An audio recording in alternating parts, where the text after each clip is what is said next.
A race which seemed that it would go smoothly for Red Bull ended up almost in them not winning a second race in a row, as Lando Norris needed just a lap or two more to overtake Max Verstappen. This revealed serious issues with the RB20, and because of it, we might very well see a competitive season. Is this slowly the end of the domination of Red Bull? The 2024 racing season is gradually shaping up into a fierce competition, primarily among Red Bull, McLaren and Ferrari. Recent car upgrades seem to have narrowed the performance gap between these three teams to just a fraction of a second, making it a close battle. And while there's no denying that Verstappen and Red Bull still hold a strong position to dominate both championships, the resurgence of Ferrari and particularly McLaren in recent races has infused a new energy into the competition. Although Norris benefited from the safety car situation in Miami, both he and Oscar Piastri were on track to secure a front row position for McLaren in Imola. However, Verstappen managed to capitalize on a tow from Nico Hülkenberg, giving him a significant advantage over the McLarens. Considering the challenging overtaking conditions at Imola, the dynamics between the leading and chasing teams could have been reversed. Norris's impressive performance towards the end of the race indicated that Red Bull is now feeling the heat of competition. But does this signify that Red Bull has completely lost its edge? The team's struggles during free practice sessions in Imola were widely acknowledged, and Norris's late surge was not only a result of Verstappen's tyre degradation, but also due to Norris's exceptional driving skills and strategic tyre management. I think for the first 40 laps we were in a really good window and he would have managed the gap, Red Bull team boss Christian Horner thought. After he came out, the gap dropped to 6 seconds, but he was able to hold it there. But Lando, whatever window they managed to get their tyres into, suddenly their car came alive, and it just showed how sensitive these tyres are to the different conditions. The recovery from Friday to Saturday was very strong, and what we managed to achieve on the medium tyre was very strong. I think we need to look at why were we weak in the second half of the stint, because it was only in the second half on the hard tyre compared to Lando.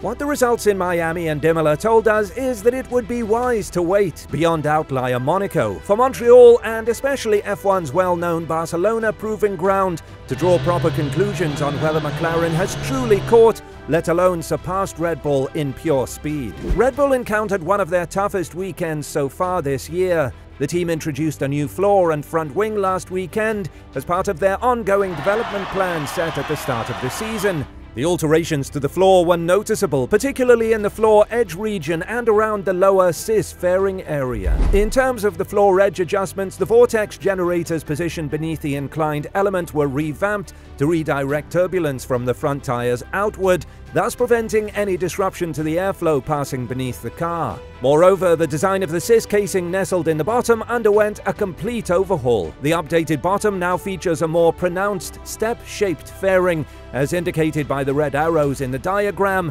akin to the solutions implemented by McLaren and Aston Martin. This adjustment facilitates the creation of a small channel that directs the wake from the front tires directly toward the floor's pavement. This new fairing exhibits an attachment point near the upper lip of the Venturi channel's inlet, indicating the engineer's efforts to bifurcate the airflow into 2 channels, one directed towards the floor edge and the other towards the undercut and upper portion of the floor, to prevent contamination of the airflow destined for the rear of the car. Talking about the front wing, both the last 2 flaps and the end plate underwent comprehensive redesigns. The third and fourth flaps now feature an increased chord from the attachment portion near the nose support up to half their length, denoted by the red arrows. This redesign aims to augment the local load generated by the front wing, especially at high speeds, while simultaneously enhancing the airflow towards the bodywork.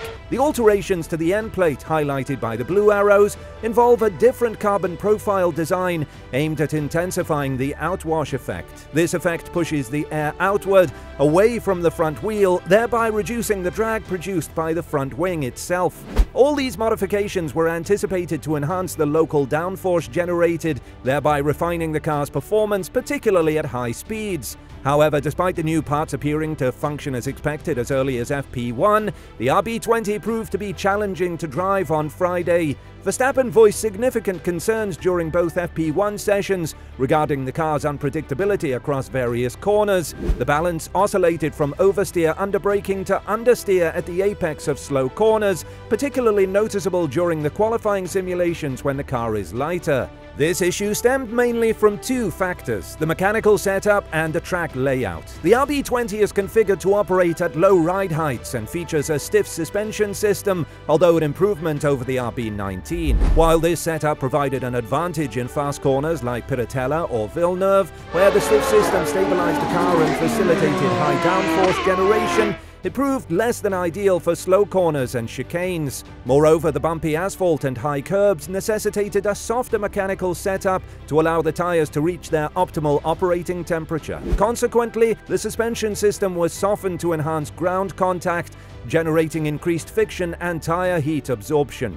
Over the course of Friday and Saturday, the Red Bull technical team worked to address these issues. To enhance the RB20's performance, particularly at Acque Minerali and Variante Alta, the team opted to sacrifice some aero-mechanical stability in fast corners to improve the car's ability to absorb curbs. Additionally, they adjusted to a slightly lower downforce rear wing compared to Friday to boost top speed, a strategic move anticipated to aid during the race. While this adjustment rendered the RB20 somewhat more stable on curbs during qualifying, the stint on hard tyres during Sunday's race revealed that the issues hadn't been entirely resolved. During the initial stint on medium tyres, Verstappen faced no significant competition. The RB20 demonstrated excellent performance on the medium compound and with high fuel, despite featuring a stiffer mechanical setup compared to McLaren and other competitors. This characteristic proved pivotal during the first stint, as it enabled Max to maintain the front and rear tyres within the optimal working range, preventing overheating, which plagued Norris's initial stint. However, switching to a harder compound exposed the downside. The car struggled to engage the front tyres, resulting in understeer in all slow-speed corners due to the lower friction generated on the tyre surface. This problem kept on getting worse, as the Dutch world champion expressed after the race, "Yeah, I just couldn't really get the tyres to work. It just felt like they were not operating in the right temperature window, and that just got worse and worse. The last 15 laps for me was like driving on ice. They were not responding anymore, so that's something that we have to analyze." Having a look at the other side of the garage, Perez's weekend is the confirmation that Verstappen really played a crucial role in Imola, and that the team must work to understand what didn't work and fix it in time for Monaco, where making the car work at high ride heights and with a super soft mechanical setup will be crucial to wake up the front tyres during qualifying. Only Monaco will provide a clearer indication of whether the issues in slow-speed corners have genuinely been resolved. However, qualifying will undoubtedly be pivotal there, and the team must strive to improve in this aspect, given its crucial role in the Principality. Additionally, the true impact of the upgrades introduced in Imola remains to be fully understood. Like McLaren experienced, the introduction of such significant upgrades necessitates time for engineers to grasp and comprehend how the car responds to these new components. Consequently, the genuine progress can only be assessed over the next 3 or 4 races, despite the promising glimpses witnessed this weekend, such as a mere 2/10 gap in qualifying